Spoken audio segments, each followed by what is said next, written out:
السلام علیکم۔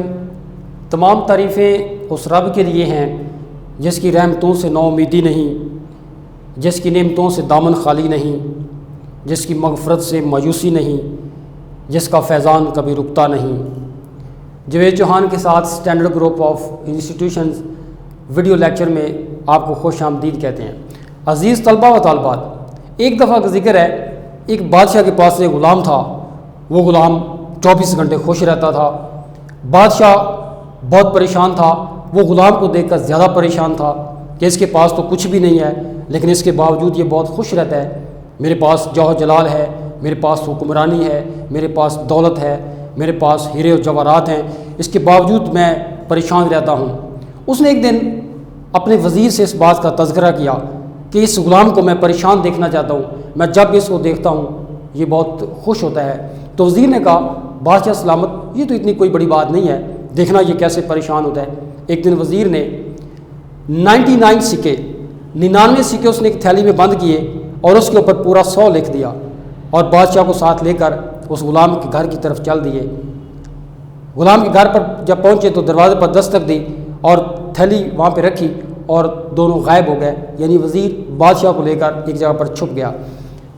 جب غلام باہر نکلا، اس نے جب تھیلی دیکھی تو بہت خوش ہوا، وہ فوراً اس کو اپنے اندر لے گیا۔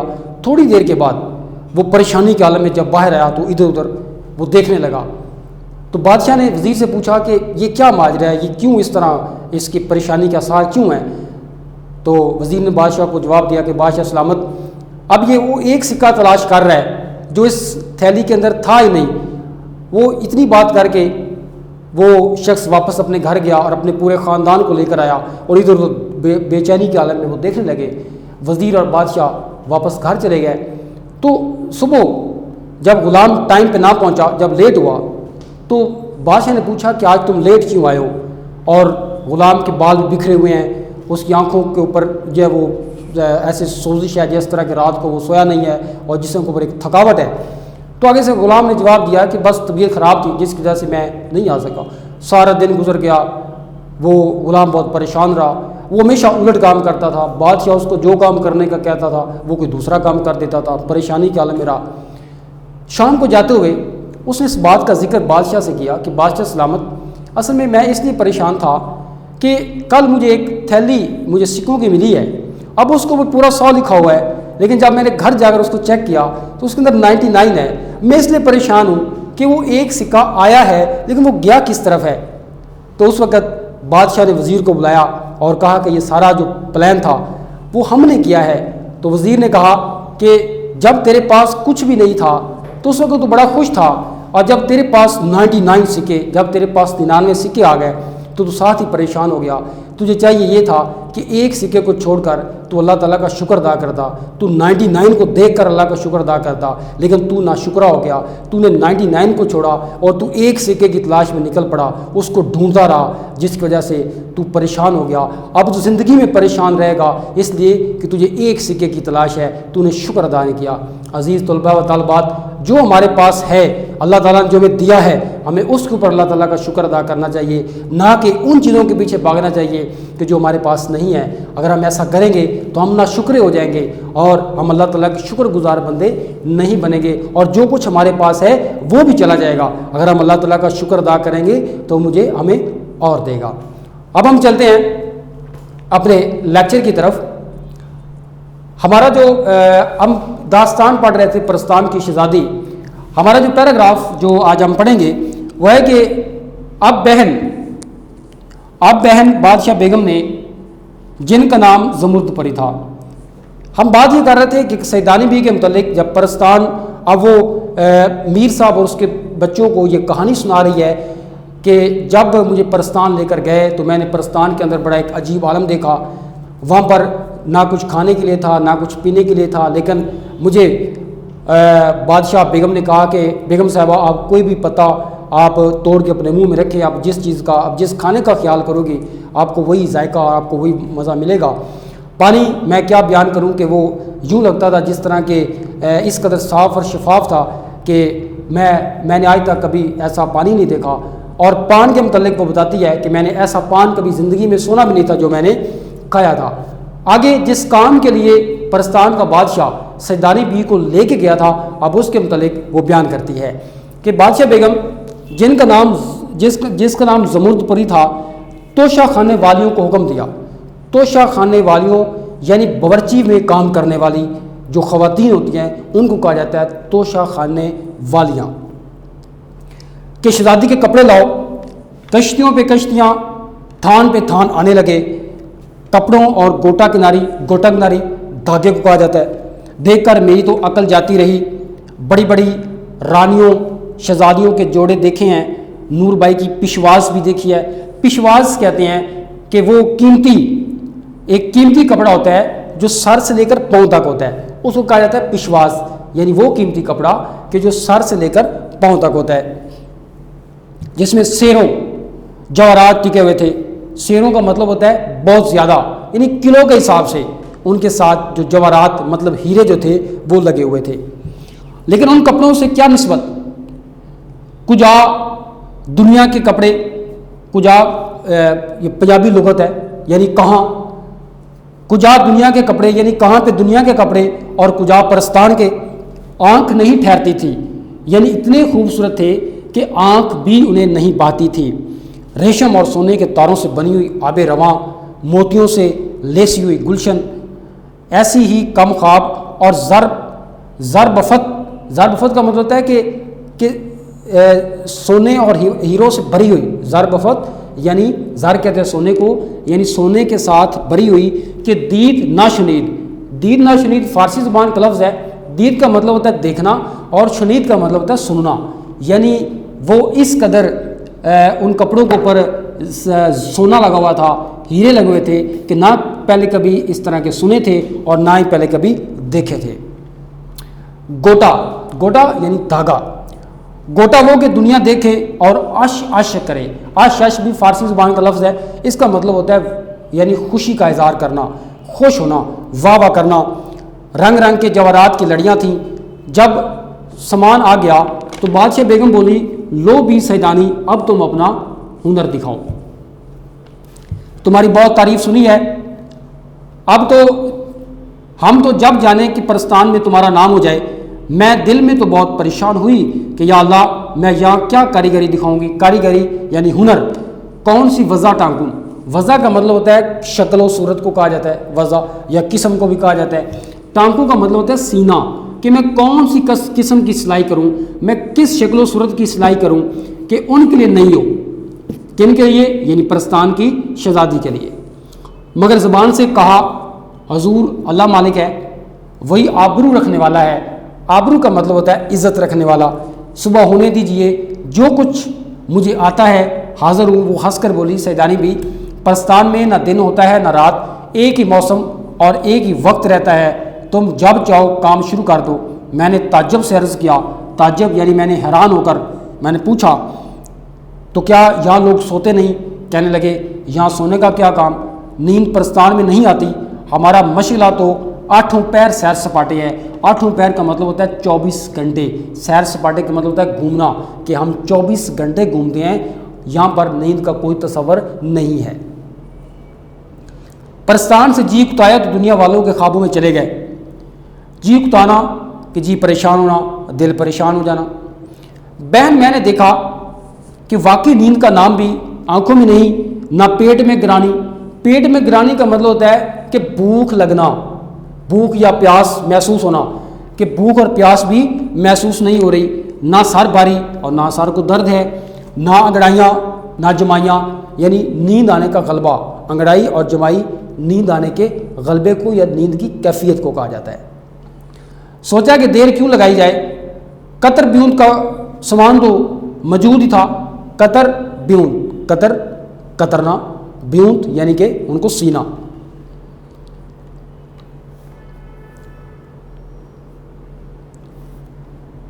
اور اللہ کا نام لے کر جوڑے کترنے لگی. اسی وقت سے سینے اور ٹانگنے کا لگا دیا، یعنی کہ کام شروع کر دیا.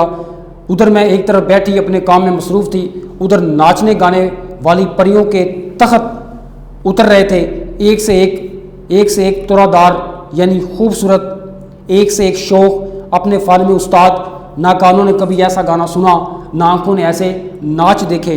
آوازیں تھیں کہ جیسے کوئلے مل کر کوکیں، یعنی آوازیں لگائیں۔ ناچ تھا کہ ہوا میں جیسے تتلیاں اڑ رہی تھیں۔ کیا پوچھتی ہو بیگم، خدا کی قدرت کا تماشا تھا، لیکن مجھے تو اپنی فکر تھی کہ کہیں جلدی کام نپٹے، یعنی کام مکمل ہو اور میں چھٹکارا پا کر گھر جاؤں، یعنی میں جان بچا کر اپنے گھر جاؤں۔ ذرا آنکھ اٹھا کر دیکھ لیتی اور اپنی سوئی چلانے لگتی۔ اس کی کارسازی کے صدقے، کارسازی بنانے والا یعنی اس کے بنانے والے کے صدقے مشکل کشا کے عقل نے ایسا کام دیا اور پہلے ہی جوڑے میں واہ واہ ہو گئی۔ شہزادی کا چہرہ بھی خوشی کے مارے پھول کی طرح کھل گیا۔ اب کیا تھا کہ میرے ہاتھ پاؤں میں گھوڑے لگ گئے۔ گھوڑے لگ جانا یہ محاورہ ہے، اس کا مطلب ہوتا ہے کہ تیزی آ جانا، کام تیز ہونا شروع ہو جانا۔ دنوں کا کام گھڑیوں میں ہونے لگا۔ گھڑی کا مطلب ہوتا ہے لمحہ۔ کہانی بہت لمبی ہے، کہاں تک کہوں؟ جس کام کی آدمی دھن باندھ لے، دھن کا مطلب ہوتا ہے ارادہ کر لینا، جس کام کا آدمی ارادہ کر لے وہ ہو ہی جاتا ہے۔ آخر کار جوڑے سل بھی گئے اور ٹک کی پہ ٹک جانا یعنی ان کے اوپر موتی بھی لگ گئے، جوڑے سلائی بھی ہو گئے اور ان کے اوپر موتی بھی لگ گئے۔ کتنے دن لگے یہ کون کہہ سکتا ہے، وہاں دنوں کا حساب ہی نہ تھا۔ ہاں اگر یہاں اتنا کام کرتی تو خدا جھوٹ نہ بلوائے میرے اکیلے ہاتھ پر 1 سال سے کم نہ لگتا۔ اس عرصے میں ساری پریاں، خاص طور پر شہزادی، مجھ سے بہت محبت کرنے لگے۔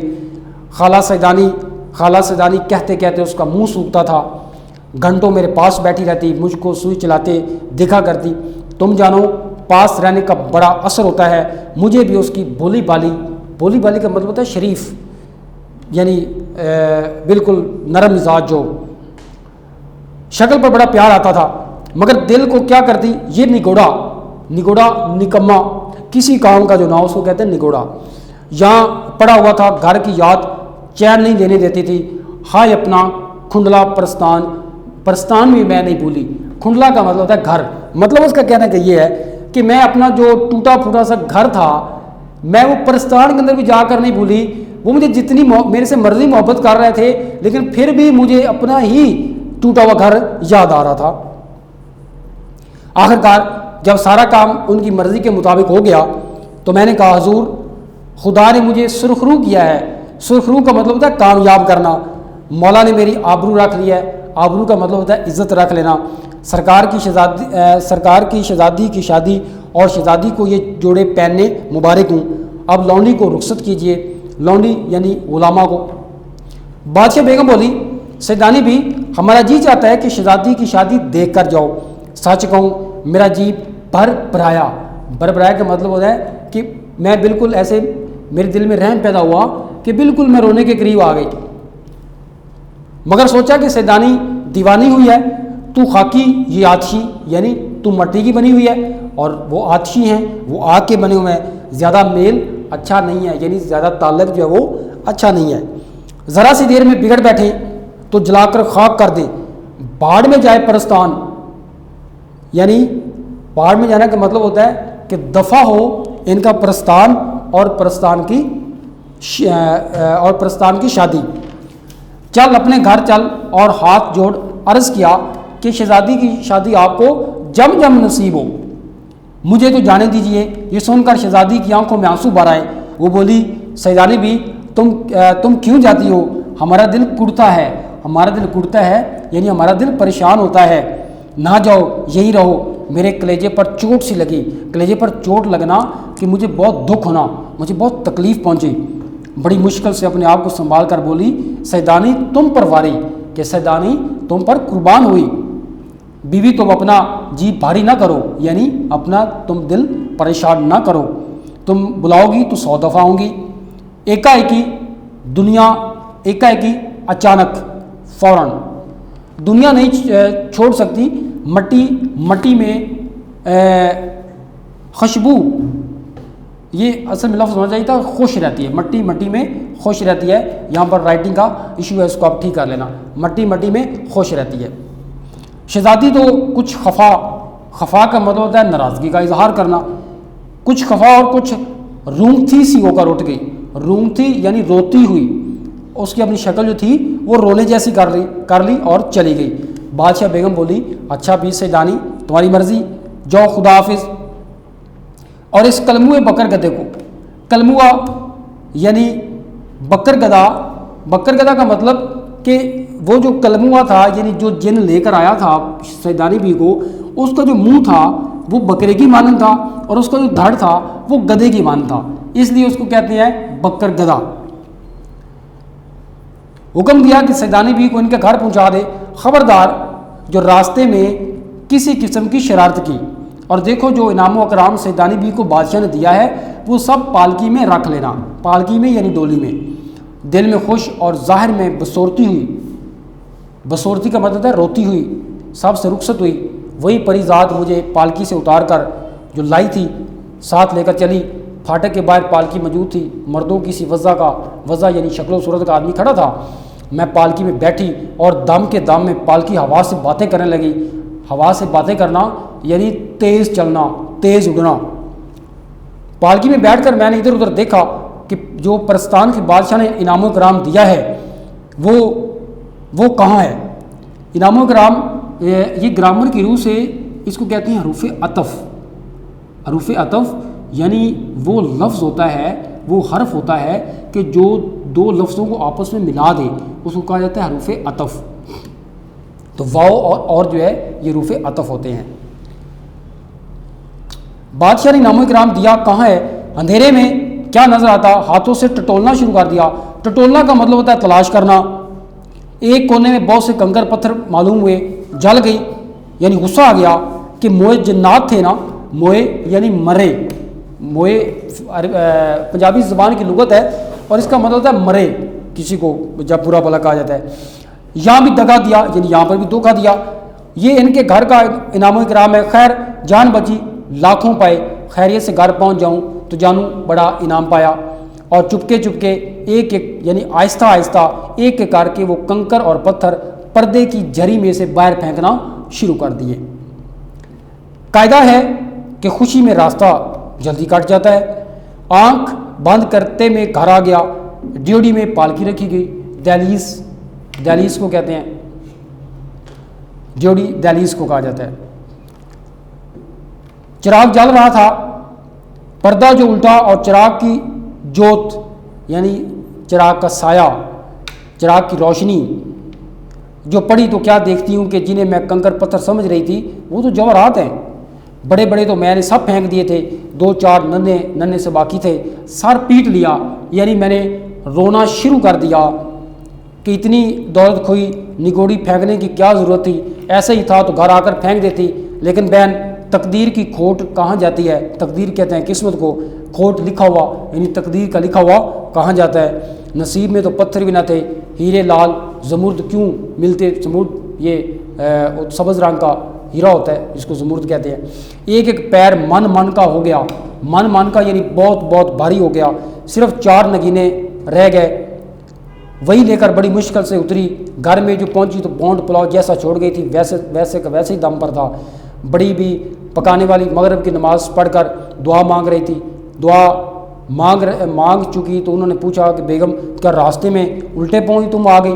یعنی وہ کہہ رہی ہے کہ مجھے وہاں پر اتنا عرصہ لگا، اور اس کی جو ماما ہے یعنی جو ملازمہ ہے وہ یہ کہہ رہی ہے کہ آپ اتنی جلدی واپس آ گئی ہو۔ خیر تو ہے، میں نے دل میں کہا لیجئے، یک نہ شد دو شد، ایک مصیبت میں نکل کر دوسری مصیبت میں گرفتار ہو جانا، اس کو فارسی زبان میں کہتے ہیں یک نہ شد دو شد۔ پرستان میں خدا معلوم کتنے مہینے لگ گئے اور یہاں بھی چاولوں کو دم بھی نہیں آیا۔ بڑی بی سے بولی ہاں بھی بھوک لگی ہوئی تھی اور کچھ جی بھی ٹھیک نہ تھا، راستے میں سے ہی واپس آ گئی، اب انشاءاللہ میں کل جاؤں گی۔ یہ ہمارا سبق مکمل ہوا۔ اس کی جو ایکسرسائز ہے ہم کل کے لیکچر میں کریں گے، اور اس کے ساتھ ہی اللہ تعالیٰ ہم سب کا حامی ناصر ہو، اللہ تعالیٰ ہمیں اپنے حفظ و امان میں رکھے۔ بہت شکریہ۔